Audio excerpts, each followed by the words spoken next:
노아 홍수에 관한 말씀을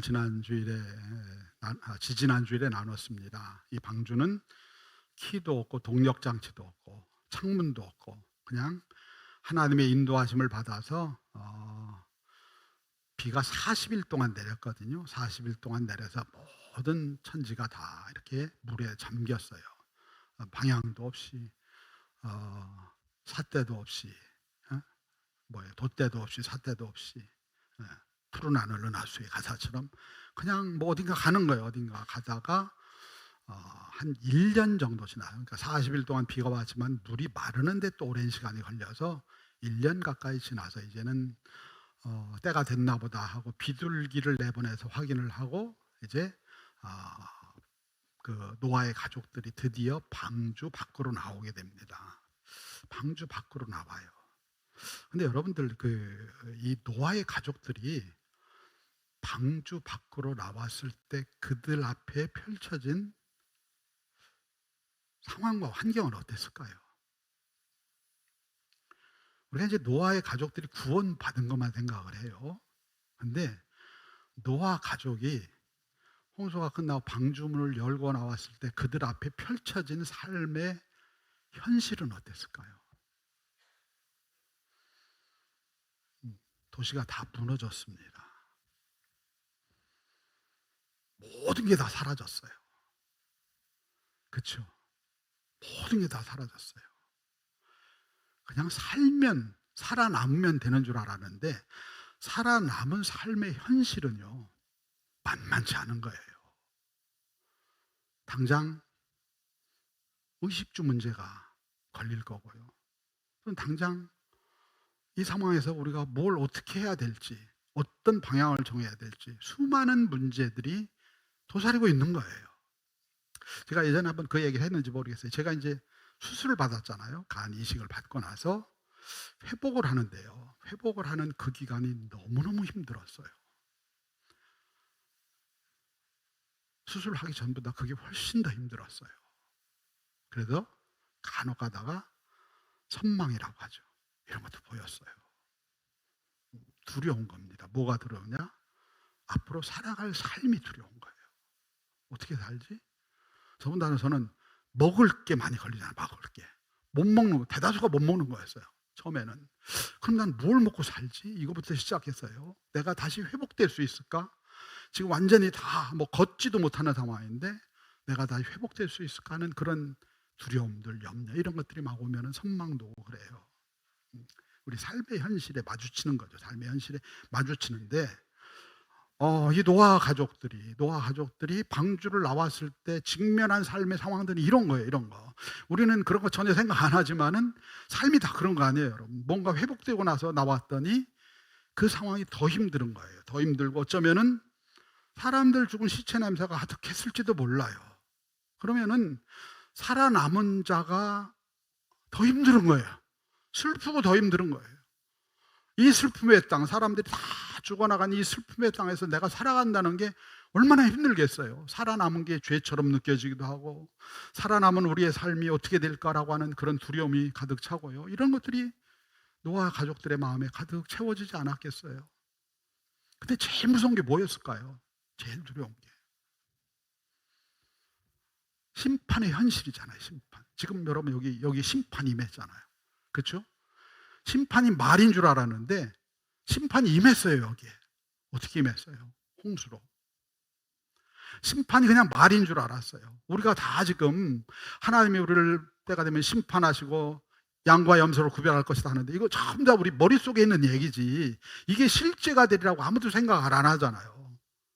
여러분 생각하세요? 우리 그렇게 생각 안 하고 그냥 살아요. 그거 생각하면 우리 죽어요. 근데 그냥 살아요. 그런데 노아가 경험한 거는요, 그 현실을 경험한 거예요. 지금 여기에서 노아의 가족들이 지금 심판이 내려진 이 상황들을 경험한 거예요. 그럼 어떤 마음이 오겠어요? 나도 심판당하지 않을까? 한 번의 심판은 지나갔는데 또 다른 심판이 오면은 내가 살아남을 수 있을까? 이게 두려움이거든요. 이게 두려움이 공포거든요. 이런 게 오는 거예요. 먹구름이 밀려오면은 저 먹구름은 과연 그냥 지나가는 먹구름일까? 아니면 또 다른 홍수를 몰고 오는 먹구름일까? 이런 두려움들. 그렇잖아요. 홍수로 세상이 망했는데 홍수만 봐도, 비만 봐도 이게 속에서 막 두려움이 올라오는 거예요. 제가 예전에 이제 그 얘기를 언젠가 드렸던 것 같기도 한데, 청년들 데리고 제가 이제 저쪽 속초 쪽에 이제 수련을 갔다가 청년 하나가 빠졌어요. 거의 죽었어요. 오르락내리락 하다가. 그 청년이 죽었더라면 제가 목회를 했을 수 있을지 모르겠어요. 근데 간신히 살아났어요. 나가지고선 물을 얼마나 토해냈는지 몰라요. 그러더니 이 친구가 해맑게 웃으면서 괜찮아요 목사님 이러더라고요. 진짜 괜찮은 줄 알았어요. 그래서 이 친구가 집에 가서 처음엔 물도 못 마셨대요. 물만 보면 무서워가지고 화장실 못 갔대요. 이게 여러분, 노아와 그 가족들은요, 비만 내리면 무서운 거예요. 먹구름이 밀려오면 더 무섭고요. 우리도 심판당하지 않을까, 심판당하지 않을까 하는 두려움들이 찾아오는 거예요. 그러니까 하나님 앞에 매달리는 거예요. 하나님, 우리 어떻게 해요? 우리 어떻게 해요? 이 상황에서 우리 어떻게 해요? 우리 살려주셨으면 뭔가 해결책을 주셔야 될 거 아니에요. 우리 살려주셨으면 뭔가 우리에게 살 수 있는 소망의 근거를 주셔야 될 거 아니에요. 우리가 붙들고 살 수 있는 뭔가 주셔야 되지 않겠습니까? 하는 그런 기도하지 않았겠어요? 여러분 마찬가지. 여러분 삶에서 살아가다 보면은 어려움들이 오잖아요. 삶에 어려움들이 오면 우리가 하는 게 뭐예요? 기도잖아요. 하나님, 나 죽을 것 같아요. 힘들어요. 나 좀 살려주세요. 그럴 때 우리가 나오는 대답이, 기도가 답이라고 하는 답이 나와요. 세상에서 찾지 못하니까. 근데 하나님이 주신 말씀이 뭐냐면, 근데 뭐예요? 오늘 보니까 그거에 대한 응답이 뭐예요? 무지개를 보여주셨다고 하네요. 무지개를 보여주셨다. 이 무지개가 중요한 상징인데, 이게 영적인 상징이에요. 상징인데, 이걸 또 동성애자들이 가져가 버렸네요. 좋은 거는 다 엉뚱한 녀석들이 가져가요. 그렇죠? 새 노래. 우리가 새 노래로 찬양해야 되잖아요. 이 새 노래 얘기 잘못하면 신천지로 몰립니다. 이거 얼마나 좋은 그 요한계시록에 나온 말씀인데 이거 자꾸 뺏겼는데, 일단 중요한 건 건데 무지개를 보여주셨다고 하는, 무지개를 보여주셨어요. 이걸 가지고 뭐 동성애를 해라 이렇게 생각하면 안 되고 무지개를 보여주셨어요. 무지개가 어떻습니까, 여러분?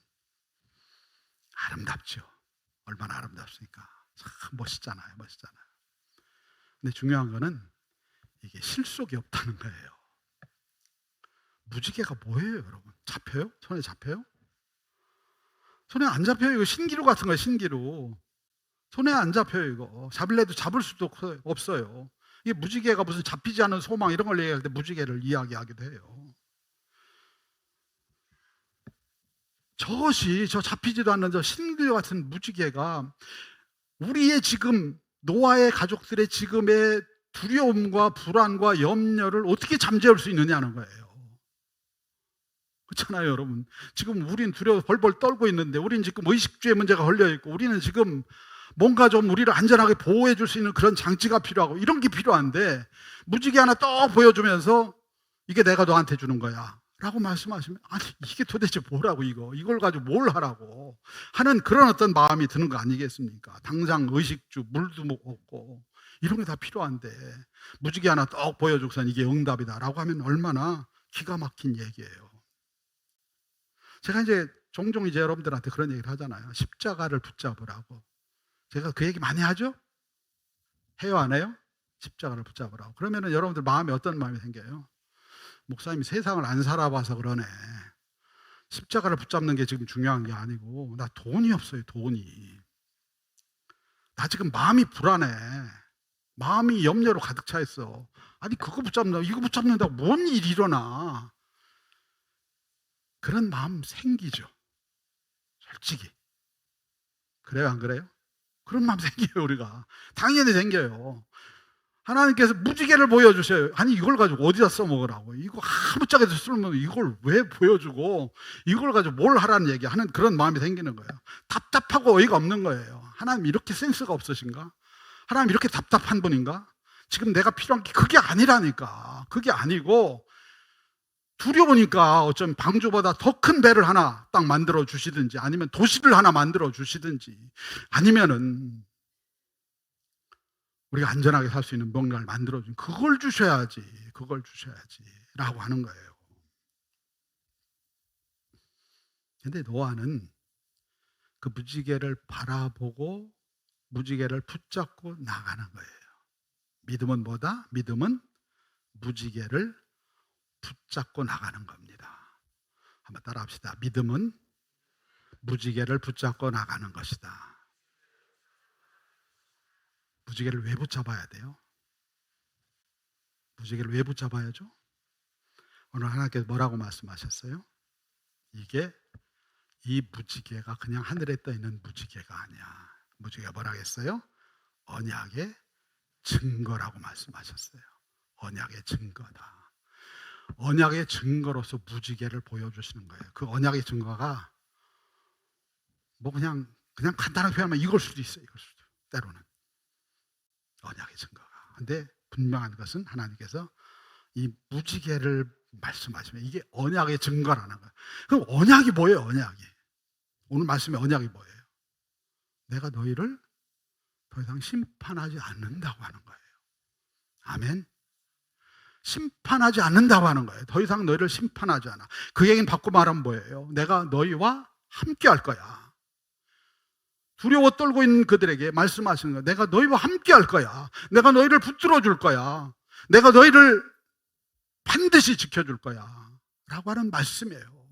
그분이 심판하지 않는다는 이야기는 그냥 심판하지 않는다는 이야기로 그치는 것이 아니라 내가 너를 붙잡아 줄 거야 라고 하는 말씀하시는 거예요.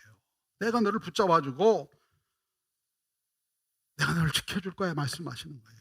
노아가 붙잡은 것은요, 무지개인 줄 알았어요. 근데 무지개를 붙잡은 게 아니에요. 뭘 붙잡았어요? 하나님의 언약의 말씀을 붙잡은 거예요. 언약의 말씀. 이 언약의 말씀이 바로 무지개라고 하는 증거를 통해 나타난 거예요. 언약의 말씀을 붙잡은 거예요. 때로는 먹구름이 몰려와요. 인생의 먹구름이 몰려옵니다. 이거 어떡하지? 두려워요. 또 심판이 임하는 거 아닌가라고 하는 두려움이 임합니다.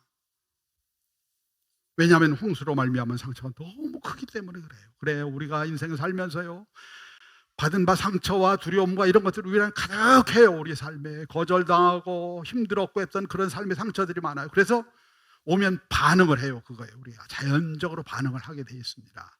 그런데 우리가 그 반응하지만은 또 중요한 건 뭐냐면은 하나님께서 우리에게 주신 약속이 있다고 하는 얘기예요. 그 약속은 무지개의 약속입니다. 뭐예요? 네가 그런 것들이 있다 할지라도 내가 너를 지키고 있어. 먹구름 사이에 난 구름을, 무지개를 통해서 백성들은 하나님이 우리를 붙잡고 있다고 하는 것을 발견하게 되는 거예요. 그리고 그걸 믿음으로 붙들 때 내 안에 막 일어났던 두려움과 불안과 염려는 잠잠해지기 시작하는 거예요. 하나님께서 우리를 보호하시고 우리를 붙들겠다고 하는 언약의 말씀, 이걸 받은 거예요, 노아는. 그리고 그걸 붙드는 거예요. 어떤 먹구름이 오고 어떤 풍파가 와도 하나님이 우리와 함께 하신다고 하는 이 약속의 말씀, 이걸 붙들고 가는 거예요. 이걸 붙들고. 왜냐하면 그분의 약속은 신실하시기 때문에. 아멘. 그분의 약속이 신실하시기 때문에. 우리 인생이라고 하는 것이요, 인생이라고 하는 것이 가만히 보면 불안과 염려예요. 그렇죠? 여러분들 염려 없었던 적 있나요? 염려가 없었던 적 있어요? 태어나서 살면서 염려가 나는 한 번도 없는 백지 상태였다 있습니까? 불안이 하나도 없었던 시절이 있어요? 없어요. 우리 인생은 죄된 인생이라요, 염려와 불안과 두려움들이 늘 우리 삶 안에 공존을 하고 있습니다. 공존을 하고 있어요. 그래서 이 염려와 불안을 잠재우기 위해서 사람들은 뭔가를 해요. 죽어라 열심히 일을 하든지 아니면 뭔가를 붙잡든지 이런 걸 막 해요. 그래야 잊어버리거든. 잊어버려요. 그걸 극복할 수 있다고 생각하는 걸 붙잡아요. 제일 중요하게 붙잡는 게 뭐예요? 우리가 제일 중요하게 붙잡는 게 뭐죠? 돈이에요. 돈이 제일 중요합니다. 세상에 제일 중요한 게 돈이에요. 돈을 붙잡아요. 돈을 붙잡으면은 안심이 되느냐고 하는 얘기예요. 불안이 없어지느냐고 하는 얘기예요. 그냥 만만한 게 우리나라 제일 부자 아니겠습니까? 이재용 씨. 돈 많잖아요. 근데 그분도 뭘 했잖아요. 그 뭐죠 그게? 하여튼 뭔가 했어요. 왜? 불안하고 두려우니까. 무서우니까. 그 돈 많은 사람도 돈이 많으면 불안과 염려가 없어야 되잖아요. 근데 그렇지 않아요. 여기 혹시 돈 굉장히 많으신 분 있으세요? 불안하지 않나요? 두렵지 않나요? 자기 위치에서 다 불안과 두려움이 찾아와요. 때로 사람이기도 해요. 사람. 가족 관계부터 시작해서 내 친분 관계 이런 것들이 나를 지켜줄 수 있다고 생각을 하고 거기에 목을 매요. 목을 매요.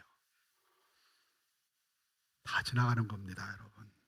그게 우리의 삶의 불안과 두려움을 해결해 주지 못해요.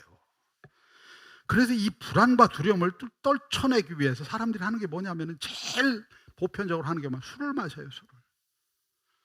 잠자기 어려우니까 술을 마셔요. 술을 마시면은 잊어버리잖아요. 복잡하고 힘든 인생 잊어버리잖아요. 근데 어떻게 해요? 깨어나고 나면은 머리가 띵하고 그 문제가 더 커지죠. 더 커져요. 노아도요. 이렇게 은혜를 입었지만은 살면서 불안한 거예요. 노아도 뭐예요? 포도주 마시고 결국은 자식들 죄짓게 하고 이런 일을 하잖아요. 이렇게 엎치락뒤치락 하는 거예요. 때로는 잠이 안 오니까 수면제에 의지하기도 하고 이게 다 불안이거든요. 우리 안에 있는 불안과 염려 이런 것들이 가져 약에 의존하기도 하고 그러다가 심해지면 마약도 하고요. 연예인들이 마약하는 이유는 간단해요. 불안해서 그런 거예요. 불안하고 두려우니까. 내일이 불안하고 두려우니까. 세상의 심리학에 의존하기도 해요. 가서 나 불안해 죽겠는데 어떻게 해결하느냐고. 답이 없어요. 답이. 방법을 알려줘요. 여러분 다 방법을 알려줍니다. 근데 그 방법을 누가 해야 돼요? 내가 해야 돼. 내가. 나는 그걸 못해서 거길 찾아갔는데 나보고 그걸 하래요. 그러니까 사람들이 미치겠는 거예요. 내가 그걸 못해서 거길 찾아갔는데 그걸 그렇게 하래요. 이건 어떻게 해결돼요? 그걸 할 수 있게 하는 능력이 내게 임해야 되는 거예요. 아멘? 잘 이해가 안 가세요? 그걸 내 안에 할 수 있게끔 해주는 능력이 임할 때 그걸 우리가 권능이라고 해요. 권능. 그럴 때 해결이 되는 거예요. 하나님의 은혜와 능력이 임하면은요 그걸 넘어갈 수 있어요. 근데 세상의 방법은요 방법은 있지만 답이 없어요. 답이 없다고 하는 얘기예요. 세상에 먹구름이 밀려오고 풍랑이 밀려올 때 우리는 뭔가를 붙잡으려고 해요. 이것도 붙잡으려고 하고 저것도 붙잡으려고 친구도 붙잡으려고 하고 재물도 붙잡으려고 하고 근데 집에 돌아오고 나면은 그게 다 공허해요. 그래서 빌 하이베스라는 목사님이 그런 얘기를 했잖아요. 당신이 혼자 있을 때 그때가 당신의 현주소입니다. 누군가와 같이 있는 그 자리가 아니라 당신이 혼자 한밤중에 있는 그 자리가 당신의 현주소입니다. 당신을 제대로 보세요. 그런 얘기 했잖아요. 그 어느 것도 우리의 불안과 두려움을 잠재울 수가 없어요. 잠재울 수 없습니다. 그걸 잠재울 수 있는 것을 오늘 말씀은 뭐라고 얘기해요? 하나님의 무지개라고 하는 거예요. 무지개. 하나님의 무지개. 언약의 무지개라고 하는 거예요. 신앙은요, 하나님의 언약의 무지개를 붙잡는 거예요. 하나님이 나를 붙들고 계시다고 하는. 우리가 그분을 떠나면 늘 불안해요. 그분을 떠나면 염려로 채워져요. 그분을 붙잡으라고 하는 거예요. 그 언약의 증서도 없어요. 증서. 빚진 거를 탕감해 준다는 식의 어떤 증서가 있는 게 아니고 아무것도 없어요. 아무것도 없습니다. 그리고 무슨 권세가 있는 것처럼 보이지도 않아요. 그런데 우리가 그 말씀을 믿음으로 받으면은요, 믿음으로 받으면은 거기에 하나님의 권세가 임해요. 그래서 사람들이 뒤집어지는 거예요. 그래서 전혀 바뀔 것 같지 않던 사람들이 뒤집어지는 역사가 일어나는 거예요. 그것은 무지개를 붙잡는 것도 아니고 언약을 붙잡는 것도 아니고 결국은 뭐냐면은 하나님을 붙잡는 거예요. 하나님은 이걸 통해서 나를 붙잡아라. 내 답은 나야 라고 말씀하시는 거예요. 노아는 사실 무지개를 붙잡은 것 같지만 무지개를 붙잡은 것도 아니고 언약을 붙잡은 것 같지만 언약을 붙잡은 것도 아니고요. 하나님을 붙잡은 거예요. 하나님이 나의 답이십니다. 붙잡은 거예요. 하나님은 무지개 언약 아래다가요, 우리를 사랑하시고 우리를 붙들고 계시다고 하는 약속을 숨겨놓으셨어요. 눈이 열린 사람이 그걸 보는 거예요. 노아의 눈이 열려서 그 무지개 약속 안에 담겨진 하나님의 약속을 보는 거예요. 그리고 그 약속이 그를 새롭게 하고 그를 붙들고 가는 능력이 되는 거예요.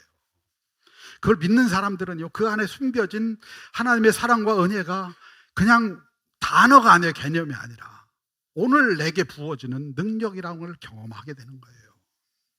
그리고 하나님은 이 은혜를 무조건적으로 일방적으로 베풀어 주셔요. 무조건적으로 일방적으로. 우리가 계약이라고 하잖아요. 언약은 이제 우리 쉽게 표현하면 계약입니다. 계약을 할 때 우리가 어떻게 계약을 할 때, 여러분 예를 들면 집 계약을 할 때 어떻게 합니까?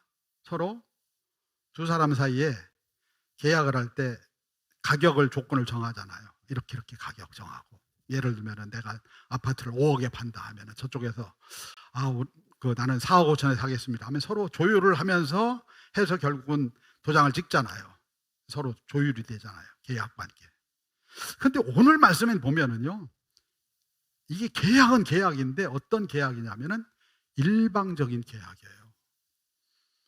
하나님께서 말씀하시는 거예요. 내가 너를 붙들어 줄 거야. 내가 너를 심판하지 않을 거야. 내가 너와 함께 할 거야. 노아에게 필요한 게 뭐예요? 노아가 11조를 열심히 해야 되나요? 노아가 주일날 52주 한 번도 안 빠지고 나와야 되나요? 여러분, 이게 필요 없다는 얘기 아니에요. 또 오해하시면 안 되고.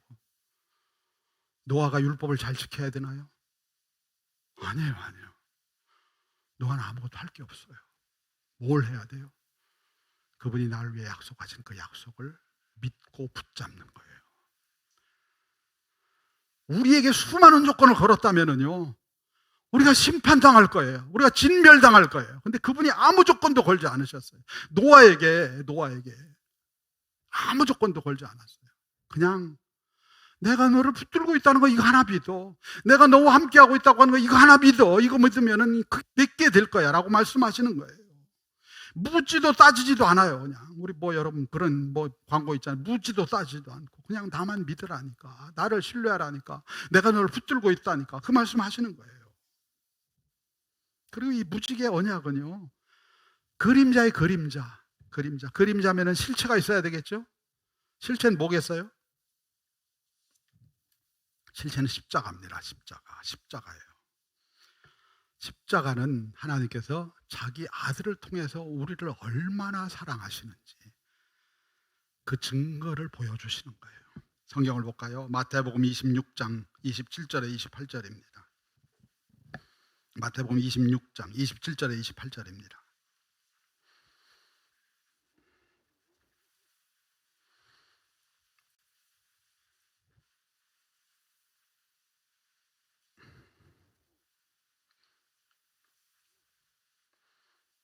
같이 읽겠습니다. 시작.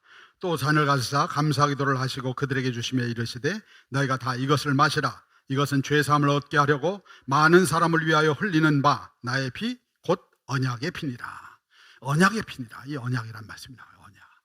언약에. 어떤 언약이냐면 하나님이 나를 사랑하셔서 자기 아들을 통해서 나의 허물과 연약함을 덮어주시고 자기 아들을 통해서 나와 함께 가시겠다고 하는 약속이에요. 여기 조건이 들어간 거 없어요. 내가 뭘 더 해야지. 이게 율법적인 신앙이라고 하거든요. 내가 뭘 더 해야지. 우리가 그게 필요한 게 아니라요, 하나님이 내게 말씀하신 그 말씀을 순전하게 믿는 믿음이 필요한 거예요. 언약은 믿음을 통해서 완성이 되는 거예요. 믿음을 통해서 완성돼요. 그 언약을 믿을 때 그 언약이 내 안에서 실현이 돼요. 나와 함께 하신다고 약속이 실현이 되는 거예요. 하나님께서 자기 아들의 몸을 우리에게 주시면서 언약을 하시는 거예요. 내가 내 아들까지 줬잖아. 너와 함께 한다. 널 붙들고 있다고. 나를 그러니까 붙들으라고 말씀하시는 거예요. 그 안에 담겨진 약속을 붙들 때 우리 마음 안에 은혜와 평강이 임하고요, 우리의 삶 안에 그분이 풀어주시는 역사들이 임해요. 무지개라고 하는 단어가 있는데, 무지개라는 단어. 여러분, 무지개라는 단어의 영어가 뭐죠? 영어. 레인보우죠. 레인보우 안에 어떤 뜻이 담겨져 있는 것 같아요? 레인보우. 보우라는 단어가 뜻이 뭐죠? 보우. 레인보우 하는데 보우가 뭐죠? 영어를 잘 못하시나? 이제 대개 이제 경배하다 뭐 이런 의미도 있지만은, 엎드리다 뭐 이런 의미도 있지만은, 또 하나 명사가 있어요. 활이라는 소리입니다. 활. 레인보우, 활이에요. 활입니다. 무지개는요, 원래 뜻이 활이에요. 활. 히브리어로 이걸 캐슈에트라고 합니다. 캐슈에트는 활이에요. 활. 이 단어가요, 성경에 75번이 나와요. 75번이 나오는데 거의 다 활로 번역이 돼 있어요. 서너 군데만 무지개로 번역이 됐고요. 나머지 다 활이에요. 이게 무슨 얘기예요, 이게? 노아가 무지개를 봤을 때 무지개에서 뭘 봤다는 얘기예요? 활을 봤어요. 활이 뭐예요, 여러분? 활이 뭐죠? 성경 당시의 활은요, 뭐냐면은 사람을 죽일 때 쓰는 가장 강력한 도구가 활이에요. 창은 내 가까이 있는 사람만 죽이지만 활은 쫓아가서 죽여요. 이 제일 무서운 도구예요. 그래서 당시의 사람들은 무지개를 뭐로 생각하냐? 심판의 도구로 생각해요. 심판의 도구. 활이 드리워져 있는 거예요. 하늘에 활이 드리워져 있는 거예요. 그래서 사람들이 볼 때 두려움을 느끼는 거예요. 무지개가 우리가 생각하듯이 그렇게 아름다움의 표현이 아니에요. 무지개를 보면 두려움을 느껴요.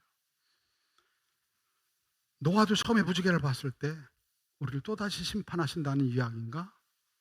라고 하는 마음으로 받았을 거예요. 근데 이 활이 어디를 향해 있어요? 무지개를 우리가 활로 본다니까요. 그럼 이게 어디를 향해 있어요?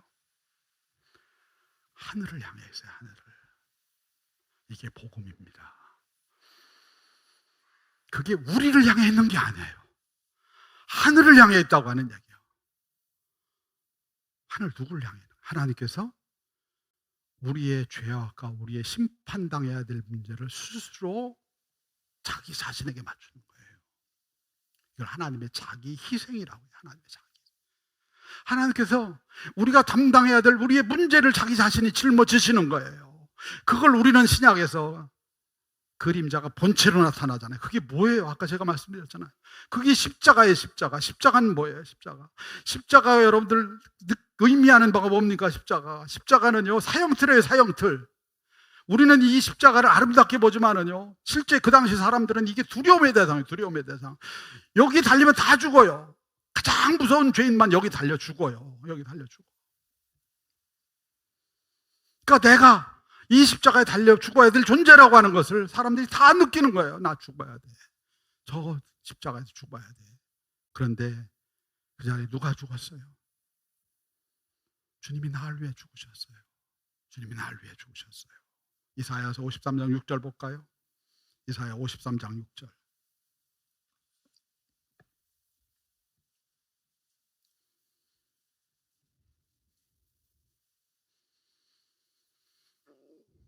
이사야서 53장 6절입니다.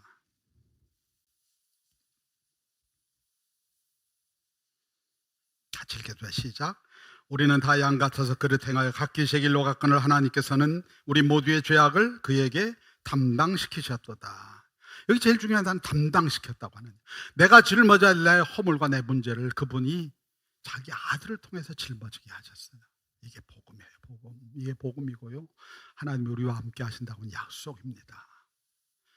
그 하나님께서 우리의 무엇인들 주시지 않겠습니까? 아멘.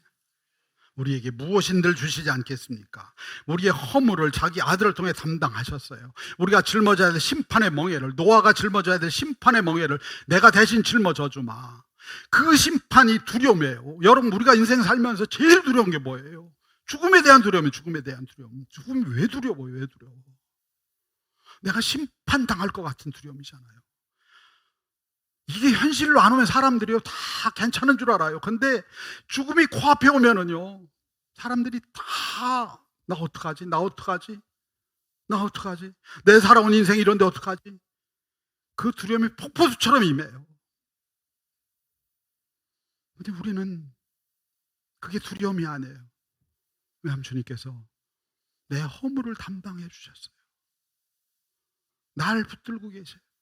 나의 영생을 붙들고 계시고 나의 지금 삶을 붙들고 계시고 그게 복음이고 그게 능력입니다. 우리를 오늘도 그분이 붙들고 있다고 하는 얘기예요. 아멘. 오늘 그분이 우리를 붙들고 있다고 하는 얘기예요. 우리 인생에도 먹구름이 몰려와요. 여러분, 우리 인생에 먹구름이 많아요. 이런 먹구름 저런 먹구름, 우리를 힘들게 하고 괴롭게 하는 먹구름들이 많이 밀려옵니다. 그리고 이 먹구름이 때로는 거칠 것 같지 않아요. 이게 큰 홍수로 이어져서 내가 죽을 것 같아요. 그러기도 하고요. 또 때로는 소망 없는 황폐한 땅, 절망밖에 없는 땅.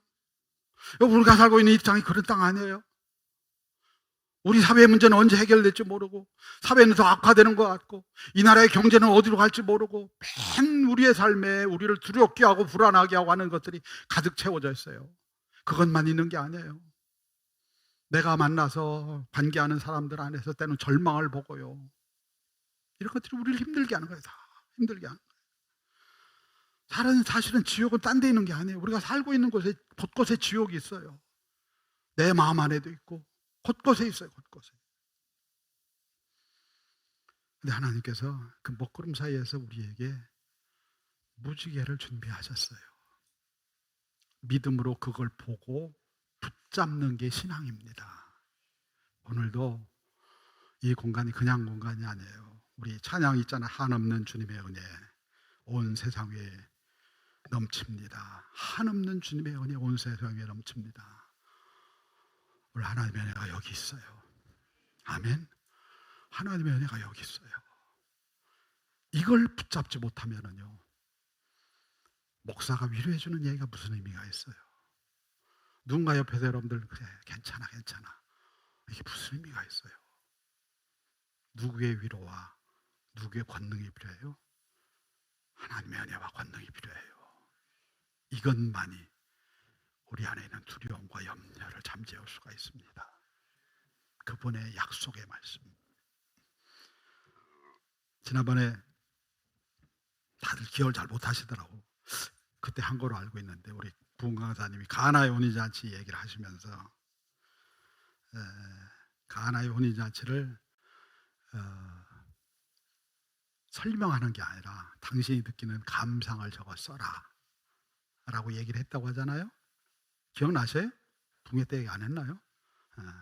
그랬습니다. 감상을 적어 써라 라고 이야기를 했어요. 얘기를 했는데 그 학생 중에 한 사람, 케임브리지 대학이라고 했죠. 그 학생 중에 한 사람이 마지막에 써낸 답이 이런 답이었다고 해요. 물이 주인을 만나니 그 얼굴이 붉어졌더라. 물이 주인을 만나서 가나의 혼인잔치가 물이 포도주를 변한 거 아니에요. 물이 주인을 만나니 그 얼굴이 붉어졌더라. 이게 누가 쓴 얘기인지 아세요? 영국의 유명한 시인 바이런이 쓴 대답이었다고 합니다. 바이런이란 그때 학생이었죠. 학생이 물이 그 주인을 만나니 그 얼굴이 붉어졌더라. 우리가요 주인을 만나야 돼요. 우리가 십자가를 정말 만나야 돼요. 우리가 무지개를 만나야 돼요. 그걸 넘어서 그분의 언약을 만나야 돼요. 우리 얼굴이 붉어져요. 우리 얼굴에 두려움이 사라지고 기쁨이 와요. 담대함이 생겨요. 세상을 이기는 능력이 생겨요. 주인을 만나면 얼굴이 변해요. 여러분 인생에서 이 주인을 만나지 못하면 늘 불안하고 두려워요. 늘 염려투성이에요. 그런데 우리와 약속하신 하나님, 내가 널 붙들고 있다니까, 내가 널 도와주고 있다니까, 이분을 만나면은 우리 인생의 얼굴이 붉어지고, 우리 인생의 생기가 생기고, 우리 인생의 얼굴이 예뻐지고, 우리 인생의 담대함이 생기고, 우리 인생의 소망이 생기고, 우리 인생이 담대함과 능력이 생기는 줄로 믿습니다. 바라기는 이 약속을 오늘 한없는 주님의 은혜가 여기 있는데 그 은혜를 경험하고 나가는 우리 믿음의 성도들 되기를 주님의 이름으로 축원합니다. 우리 찬양하는데 함께 자리에서 일어나서 찬양하겠습니다.